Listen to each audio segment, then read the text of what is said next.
বাংলাদেশ সহ সারা বিশ্বের হিন্দু সম্প্রদায়ের অন্যতম প্রধান ধর্মীয় উৎসব শারদীয় দুর্গাপূজা রোববার থেকে শুরু হচ্ছে।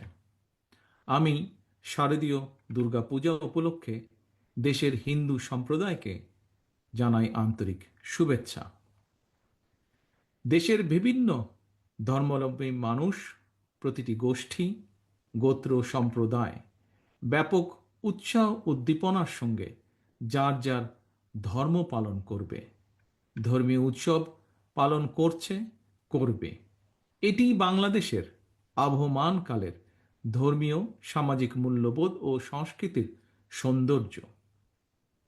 একজন বাংলাদেশী হিসাবে এর ভিতর দিয়েই পরিস্ফুটিত হয়ে ওঠে আমাদের বিভিন্ন ধর্ম, গোত্র, সম্প্রদায়ের মধ্যেকার পারস্পরিক বন্ধুত্ব, সম্প্রীতি, সৌহার্দ্য এবং ভ্রাতৃত্ব।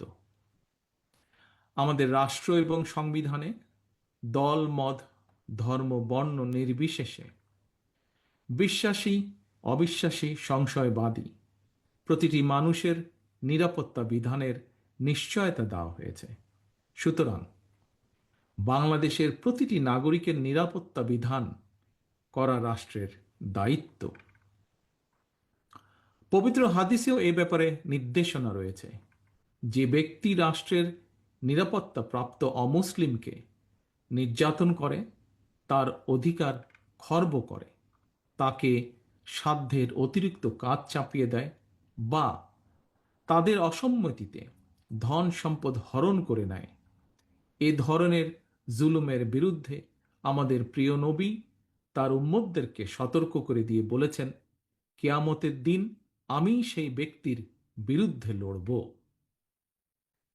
ফ্যাসিবাদ মুক্ত বাংলাদেশে দেশের একজন নাগরিক হিসাবে অপর নাগরিকের নিরাপত্তা এবং সম্মান রক্ষায় যথাযথ ভূমিকা রাখবে এবং নৈতিক দায়িত্ব পালন করবে, এটিই স্বাভাবিক। তবে শারদীয় উৎসবকে ঘিরে ফ্যাসিবাদী শাসন আমলের মতন কেউ যেন কোনোরকম সাম্প্রদায়িক পরিস্থিতি কিংবা নিরাপত্তা বিঘ্নিত হওয়ার মতন কোনো অপচেষ্টা করতে না পারে, সে ব্যাপারে সতর্ক এবং সজাগ থাকার জন্য আমি দেশের আইন শৃঙ্খলা রক্ষাকারী বাহিনীর প্রতি আহ্বান জানাই। দেশের হিন্দু সম্প্রদায়ের প্রতি আমার আহ্বান, আপনারা উৎসাহ উদ্দীপনা সহকারে নিশ্চিন্তে, নিরাপদে সারা দেশে উৎসব আনন্দ উদযাপন করুন। সৌহার্দ্য সম্প্রীতির বার্তা ছড়িয়ে দিন। আমি এবং আমার দল বিএনপি বিশ্বাস করে, ধর্ম যার যার, রাষ্ট্র সবার। ধর্ম যার যার, নিরাপত্তা পাবার অধিকার সবার। সবশেষে আমি আবারও আমার এবং আমাদের দল অর্থাৎ ধর্ম, বর্ণ নির্বিশেষে বাংলাদেশের গণতান্ত্রিক মানুষের দল বিএনপির পক্ষ থেকে দেশের হিন্দু সম্প্রদায়ের প্রতি আবারও শারদীয় দুর্গাপূজার আন্তরিক শুভেচ্ছা জানাই। বাংলাদেশ জিন্দাবাদ, বাংলাদেশ জাতীয়তাবাদী দল জিন্দাবাদ।